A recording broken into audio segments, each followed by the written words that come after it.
football fans. Welcome to Friday Night Varsity Preview for Week 9. I'm Rachel George, joined by Dan Spears. Got some great looks ahead at the conference games on the schedule, but each of us has picked a game of the week. So who's your game to watch? My game this week is the big Tri-County match, Pender at Wallace Rose Hill. These are the two leaders in the conference right now. It's typical Joey Price football, run, and then we'll throw it a little bit just to keep you honest. Pender's probably played a little over its expectations, even though you thought that they were going to be good at the beginning of the season. They've proven you and several other people right. They've broken into the 1A state poll. This game, both coaches are going to tell you, Tommy and Joey Price are going to say it's about running and defense, and this game really is going to be about the quarterbacks, I think. Juwan McKenzie is our second-rated passer in the area, thrown for more than 600 yards. Heinef Collins at Pender has been in this role for 3 years now. He's running that offense very well right now. Every time he throws one, he doesn't throw it often, but 23.7 yards per completion. So when these guys throw the ball, it's going someplace. And I just think whichever one of them has the better game is going to win this game for them. Wallace has its three toughest games at the back of the schedule. Pender this week, Trask next week, end the season with James Keenan.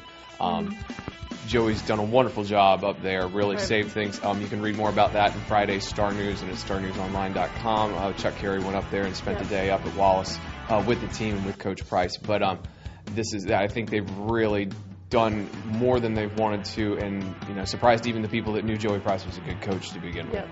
Tom Means, he does this. He just does this. He just goes out and plays some football games and gets ready.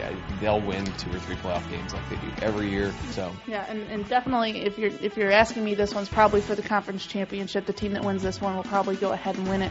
Obviously, Pender's still undefeated, ranked 8th in the state.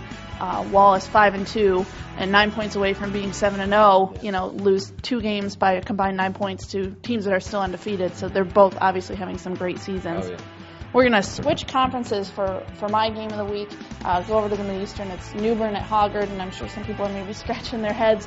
But this is important for what it will mean down the road in terms of conference championships, playoffs, things like that. New Bern comes in 3-3, coming off a 15-8 loss to New Hanover in the conference opener last week.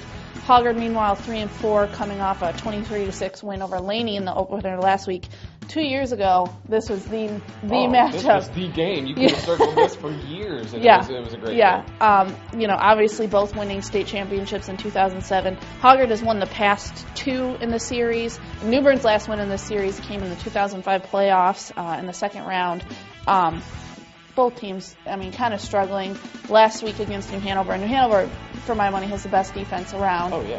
But New Bern mustered only 80 total yards, minus 44 rushing. And then for Hoggard to do well, they've been relying on Javon Jenwright while Rashad McDonald's been out.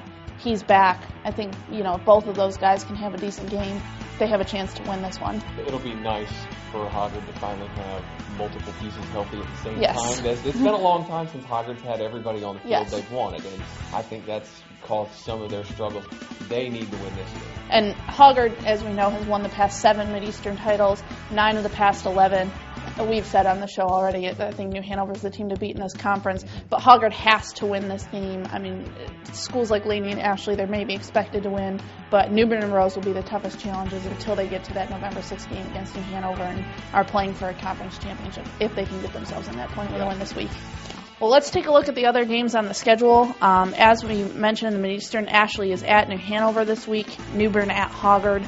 Laney, still trying for its first win, will be home against Rose. Over in the Waccamaw, West Bladen is at East Bladen. The Eagles still undefeated and ranked as well. And again, playing up to your expectations. You said they were going to be good. I wasn't so sure. They've convinced me now, too. They're really starting to roll. Yes, they are. Also in the Waccamaw, South Columbus is North Brunswick, or is at North Brunswick, excuse me. Sticking in the conference, West Brunswick is at Whiteville. 2, pretty decent teams looking to rebound from losses to East Bladen. Over in the East Central, South Lenore is at East Duplin, and Richlands is at Topsail. In the Tri-County, James Keenan is on the road at Lakewood. As you mentioned, Pender at Wallace Rose Hill, obviously in a big game. Trask, trying to rebound from the loss to James Keenan last week, is on the road at Hopton. That's another interesting game because Trask was on a roll and felt really good about itself and played well and lost. Now what you do when you come back from a game like that? Yep. You know, do they play well again, or do they struggle? Yep. Midway is at Union, and then switching over to the Three Rivers, East Columbus is at Red Springs, while Fairmont travels to West Columbus. And rounding out the schedule in the Coastal Plains, East Carteret is at Dixon. Well, that's it for us this week. Be sure to check back on Saturday as we recap the action from all of Friday night's games.